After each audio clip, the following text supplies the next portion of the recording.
every Michigan fan, I was on Michigan Twitter, and they're just like, okay, guys, like, can we talk about something else about Duncan? Like, I think he's more than just a former D3 guy.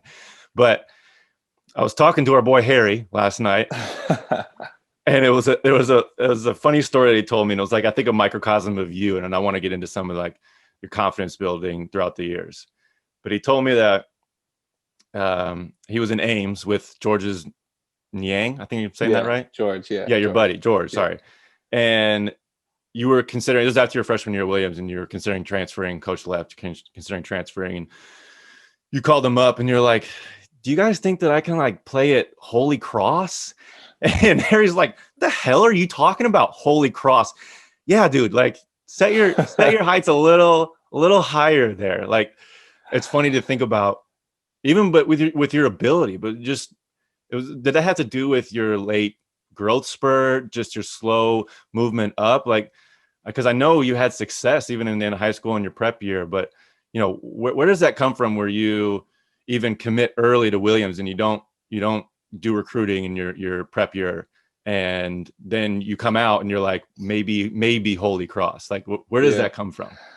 I think it's a combination of things. I don't think you can point it at one thing. Uh, Um, in terms of Williams, the reason I chose to go there is because I just felt like I didn't have much of a high school career, and that I really wanted to go somewhere where I was going to play and be valued. I wanted to go somewhere where I was wanted.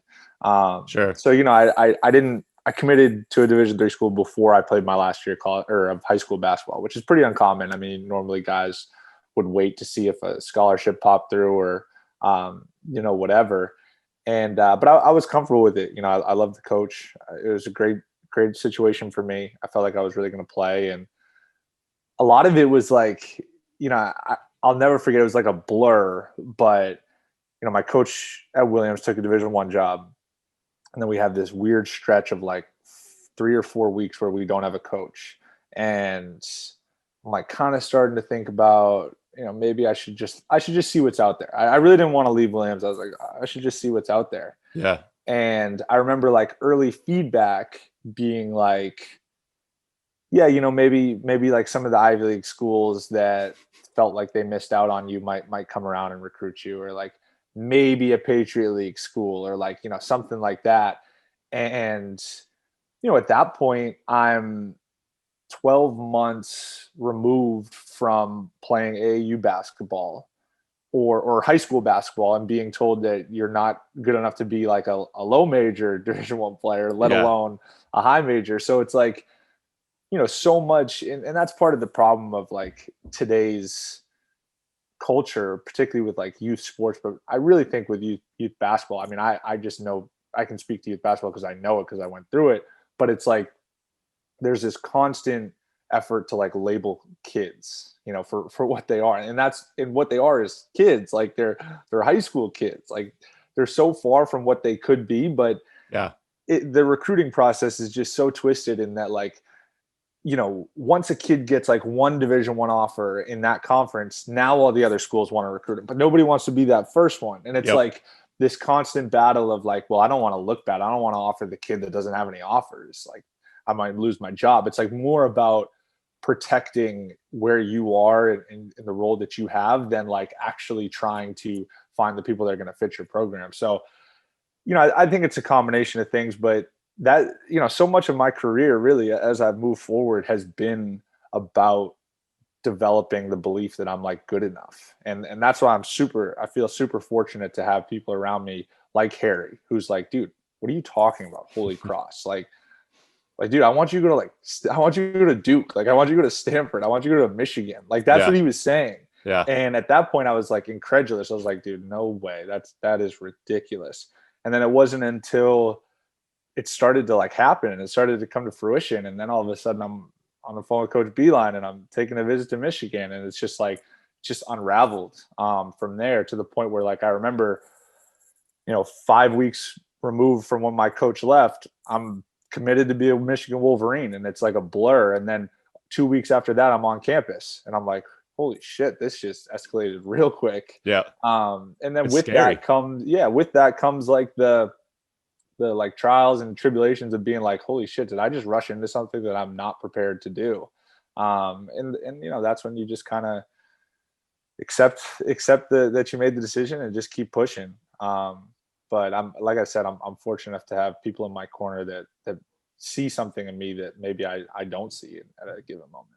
Yeah, the Michigan fans listening, they know about the Beeline, how many threes you can hit in 5 minutes drill. And I think you Yeah. came on campus. I don't know if you broke Stauska's record right away, but I mean, you got in the 70s. And if like I got mid 60s, I was feeling really good, but I could never do that. But like, was there a time, was like that drill where you're breaking records, or like, what was there a moment where you're like, okay, I belong here at Michigan? Because you had that whole year where you had to sit out. I mean, that's got to be grueling as hell. And like, then you're questioning like, well, I'm not playing. Like, what am I doing here? Like, did you feel like you belonged, or was there like even some doubts for that first year?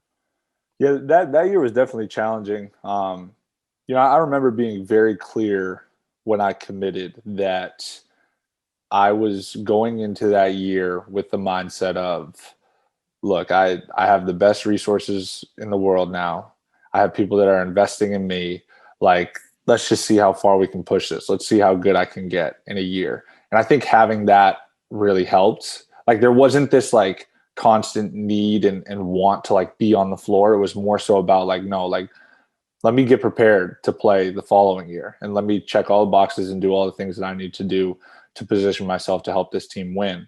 I think that helped a lot. With that being said, there were a lot of ups and downs, probably more downs than ups, in that, you might have success in practice, but it's always just going to be practice. Yeah. And the other side of it, like, you don't have the reaffirming success of games where Yep. it's like, all right, I'm capable. I can do this. There were way more moments of like, I remember like open gyms or workouts where I would like play with Karis or Derek, one-on-one, and I just felt like a traffic cone. Like, I just couldn't stay in front of them. Like, I couldn't score on them. I couldn't do anything. And I'm like, dude, there's no way I'm going to play here. But it's just always been like, keep pushing, keep showing up. And, I had moments in practice where I would make shots, and you referenced the shooting drill. Once again, though, like, that's always just going to be a drill. Like, it's not, Right. you still got to do it in games. So, Right. so much of it was like just preparing. And then the following year, when I was actually able to play and like experience success and see all the work that I knew I had put in come to fruition in terms of like materializing in minutes and shots and winning for us, meant a lot. And that's when the confidence really starts to compound and build.